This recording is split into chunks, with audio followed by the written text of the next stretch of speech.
सफलतापूर्वक 25 सालों से स्वर्गीय चौबे जी के नाम से ये वसुंधरा पुरस्कार और इसका आयोजन साहित्य के क्षेत्र में वरिष्ठ पत्रकार चलते हैं। अंतर यही है कि इसमें जवाबदेही नहीं होती, उसमें जवाबदेही होती है। राहुल देव जी में एडिटर जवाबदार होता है, सोशल मीडिया में कोई जवाबदार नहीं होता। मैंने आपको गला को वसुंधरा पुरस्कार मिला, इसमें जागरूकता लाने का काम और प्रेस मीडिया को भी इसकी जागरूकता लाने का काम हो। आज वसुंधरा सम्मान का रजत जयंती वर्ष, राज्य के निर्माण का 25 साल, वसुंधरा सम्मान के 25 साल की यात्रा पूरे की और आज वरिष्ठ पत्रकार राहुल देव जी को वसुंधरा पुरस्कार मिला और उसके साथ ही साथ अभय दुबे जी वरिष्ठ पत्रकार मुख्य वक्ता के रूप में उपस्थित रहे। प्रदीप भाई रविंद्र चौबे जी लगातार सफलतापूर्वक 25 सालों से स्वर्गीय चौबे जी के नाम से ये वसुंधरा पुरस्कार और इसका आयोजन साहित्य के क्षेत्र में एक बड़ा प्रयास रहा और 25 साल की यात्रा पूरी हुई। आज बहुत ही बड़ी उपस्थिति में बहुत शानदार आयोजन और वसुंधरा पुरस्कार के जो बाकी विजेता थे उनको भी इस रजत जयंती वर्ष में सम्मानित किया गया। पत्रकारिता में चुनौती को लेकर के यहाँ पे तमाम बातें हुई है। आपने भी कहा कि विश्वसनीयता की बात है, social media versus television. Social media की रफ्तार बढ़ती जा रही है। मैंने वही बात कहा कि चैट जीपीटी आने के बाद, यूट्यूब आने के बाद और खास तौर से गूगल में जो आप इंफॉर्मेशन लेते हैं, चैट में जो इंफॉर्मेशन लेते हैं और सोशल मीडिया में जो डालते हैं, अंतर यही है कि इसमें जवाबदेही नहीं होती, उसमें जवाबदेही होती है। इसमें एडिटर जवाबदार होता है, सोशल मीडिया में कोई जवाबदार नहीं होता। मैंने आपको गला घोट दिया है, समाचार पूरे दिन भर चल जाएगा, आप भी घूम रहे हो, मैं भी घूम रहा हूँ। असत्य समाचारों को मल्टीप्लाई करके पूरे दुनिया में फैलाने में रफ्तार होती है, इसलिए बड़ी सावधानी के साथ इसका उपयोग होना चाहिए। ये तेजी से बदलता हुआ युग है, इसमें सोशल मीडिया का उपयोग करके इलेक्ट्रॉनिक और परंपरागत मीडिया को और ज्यादा शार्प किया जा सकता है। पूरा देश उसका उपयोग कर रहा है और देश उपयोग करता है, इसलिए अब पूरे हिंदुस्तान और हिंदुस्तान के लोगों को इसमें जागरूकता लाने का काम और प्रेस मीडिया को भी इसकी जागरूकता लाने का काम हो। जीरो इंटरैक्टिव प्लेटफॉर्म है ये। 1999 से 2004 के बीच में अमेरिका में बहुत सारे आईटी इंजीनियरों ने मिलकर इसको बनाया। इसमें तरह तरह की टेक्नोलॉजीज हैं, जब मिला के एक जगह हो जाती है तो उसे हम वेब 2.0 इंटरैक्टिव प्लेटफॉर्म कहते हैं। चाहे सोशल मीडिया के जो विश्लेषण आप सुनते हैं वो हो, यूट्यूब चैनल्स हो, चाहे फेसबुक हो, व्हाट्सएप हो, ये सब है। अभी धीरे धीरे हमको इतना प्रभावित कर रहा है कि जो 2019 का चुनाव था उसको व्हाट्सएप इलेक्शन कहा गया। तो व्हाट्सएप के ऊपर जो जिस तरह से खबरें डाली जाती थी और सूचनाएं डाली जाती थी, उसने एक सीमा तक, बहुत बड़ी सीमा तक नहीं लेकिन मैं मानता हूं एक अच्छी खासी सीमा तक मतदाताओं और उनकी राय को प्रभावित किया। 2024 का जो लोकसभा चुनाव था उसके बारे में ये कहा गया कि ये व्हाट्सएप इलेक्शन तो नहीं है लेकिन ये यूट्यूब इलेक्शन है। यूट्यूब के प्लेटफॉर्म में इन्होंने बड़े पैमाने पर इस चुनावी प्रक्रिया को प्रभावित किया। सवाल यह है कि आखिरकार यूट्यूब को उसके उपभोक्ता कहां से मिले? भाई यूट्यूब तो जहां तक मेरी जानकारी है ये 2004 के बाद से लोकप्रिय होना शुरू हो गया था, लेकिन 2004 में मुझे तो नहीं लगता कि 2004 में हम में से कोई यूट्यूब का कोई उपभोक्ता था। आखिरकार हिंदुस्तान में कब यूट्यूब को लोकप्रियता मिलनी शुरू हुई? यूट्यूब को लोकप्रियता कब मिलनी शुरू हुई? जब रिलायंस ने लोगों को 1 GB का फ्री डेटा प्रदान किया। ये 1 GB का फ्री डेटा प्रदान किया गया 2016 में। 2016 में रिलायंस ने इस क्षेत्र में कदम रखा, संचार के क्षेत्र में कदम रखा और उसने एक कार्ड दिया लोगों को कि आपको 1 GB का डेटा मुफ्त होगा, उसका आपसे पैसा नहीं लगेगा। जैसे ही वो 1 GB का डेटा प्राप्त हुआ, हिंदुस्तान में बहुत बड़े पैमाने पर यूट्यूब के उपभोक्ता बढ़ने लगे। यहां पे हमें साफ दिखाई पड़ता है कि वास्तव में यूट्यूब का जो साम्राज्य हिंदुस्तान में फैला, इस साम्राज्य के पीछे भी बड़ी पूंजी की भूमिका है। अगर संचार क्रांति में कदम रखते हुए संचार का जो बाजार था, उस बाजार में दूसरे जो स्थापित खिलाड़ी थे, उनके साथ घोड़ करने के लिए रिलायंस वाले रणनीतिक रूप से ये फैसला नहीं करते कि हम 1 GB का डेटा फ्री देंगे, काफी दिन तक फ्री देंगे, मुफ्त देंगे, और उसके बाद में फिर हम लोगों से पैसा वसूलना शुरू करेंगे। तो मुझे नहीं लगता कि यूट्यूब का ये साम्राज्य इतनी जल्दी फैलता, क्योंकि भारत एक निम्न कम आमदनी वाला देश है। यहां पर लोगों के पास इतना पैसा नहीं है कि वो रोजमर्रा की जिंदगी को चलाने के लिए पैसा भी खर्च करें और साथ में फिर यूट्यूब देखने के लिए डेटा पे भी पैसा खर्च करें, उसका भी शुल्क है। तो बहुत मुश्किल है लोगों के लिए। लेकिन जब मुफ्त मिला तो बड़े पैमाने पर लोगों ने उसको इस्तेमाल करना शुरू किया, और इस्तेमाल करने के बाद धीरे धीरे आदत बन गई, और उसके बाद हम लोग पैसा खर्च करके भी उसका पूरा इस्तेमाल करते हैं।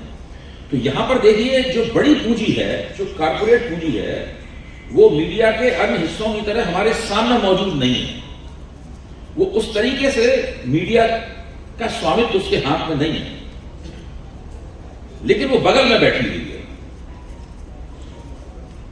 वो पूंजी जो है वो बगल में बैठी हुई है।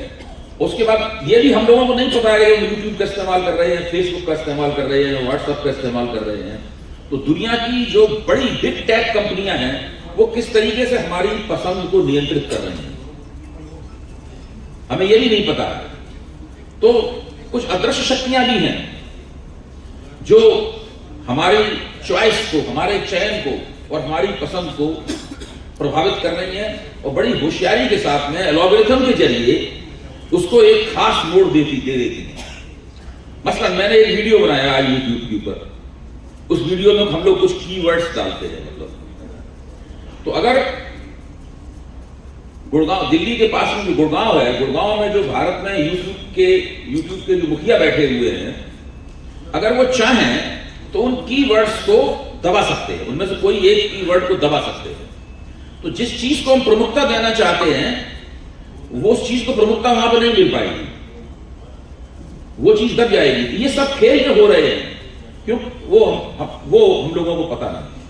अब मैं आपको बताता हूं, आखिरकार जो हिंदी के पत्रकार थे, वो यूट्यूब की तरफ इतने क्यों बढ़े। उसकी एक बुनियादी वजह, इसकी तरफ राहुल जी ने आपको बहुत अच्छी तरह इशारा किया, मैं उसको और थोड़ा खोल के आपके पास रखता हूं। भूमंडलीकरण होने से भी पहले, संचार क्रांति होने से भी पहले, अखबार तो पहले से ही मौजूद थे। हम और राहुल जी तो उस वक्त अखबारों की दुनिया में चले गए थे जब 80 के दशक में अखबारों में लिख पढ़ रहे थे, नौकरियां कर रहे थे, जब भूमंडलीकरण भी नहीं हुआ था और संचार क्रांति भी हुई थी। कल्पना भी नहीं थी कि ये दोनों चीजें कभी होंगी, हम लोग मानते ही नहीं थे, कभी पता ही नहीं था कुछ भी, इसके बारे में कोई सोचा ही नहीं जाता था। उस वक्त भी स्थिति ऐसी थी कि जिन संपादकों को हम श्रद्धावनत होकर नमन करते हैं, और हमें करना भी चाहिए क्योंकि हमने उनसे बहुत कुछ सीखा है, अभिव्यक्ति की स्वतंत्रता को नियंत्रित और विनियमित करने का काम उन संपादकों के हाथ में रहता था।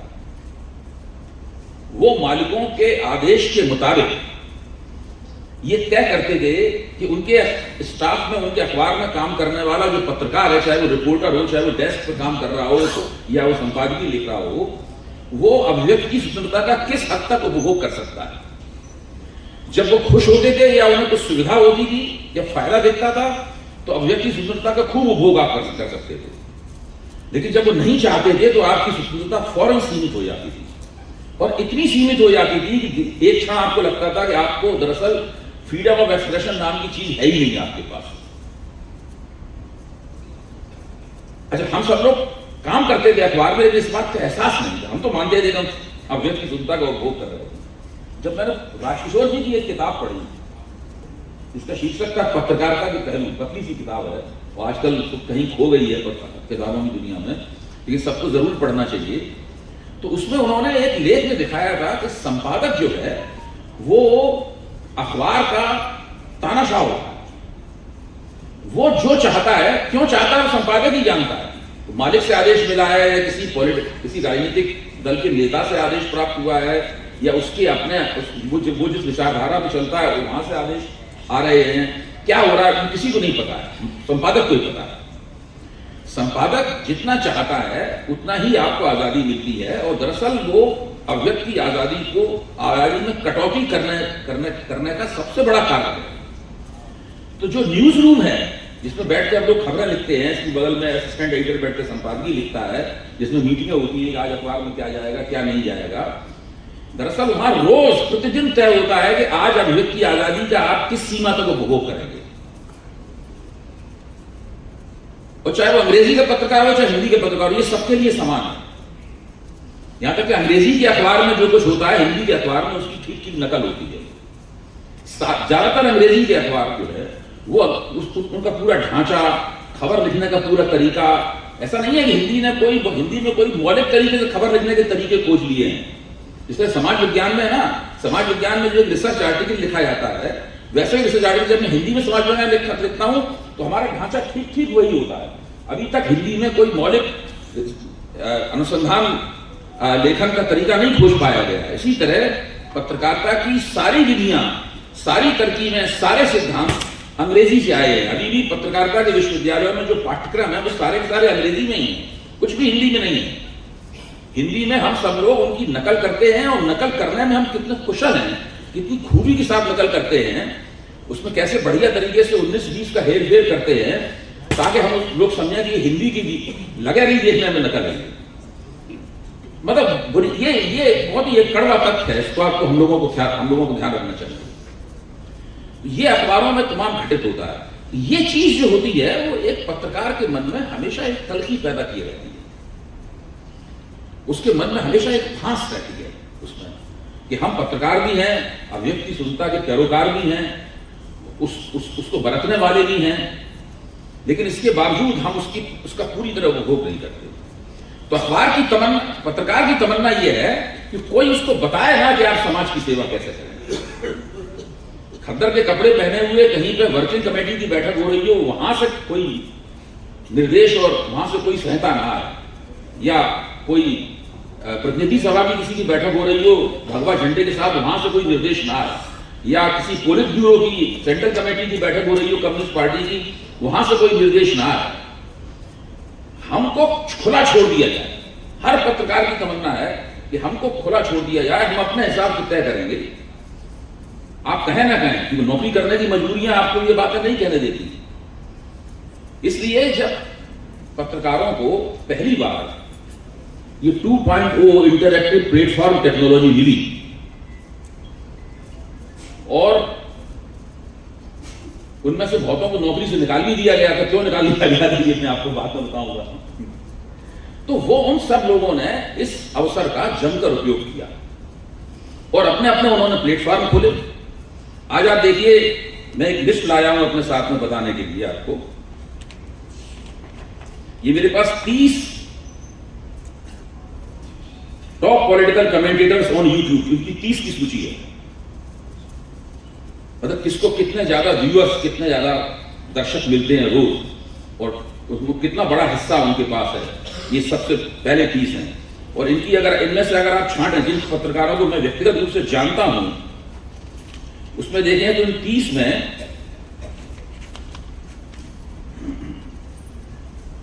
कम से कम 22 पत्रकार ऐसे हैं जो हिंदी के पत्रकार हैं और जो किसी न किसी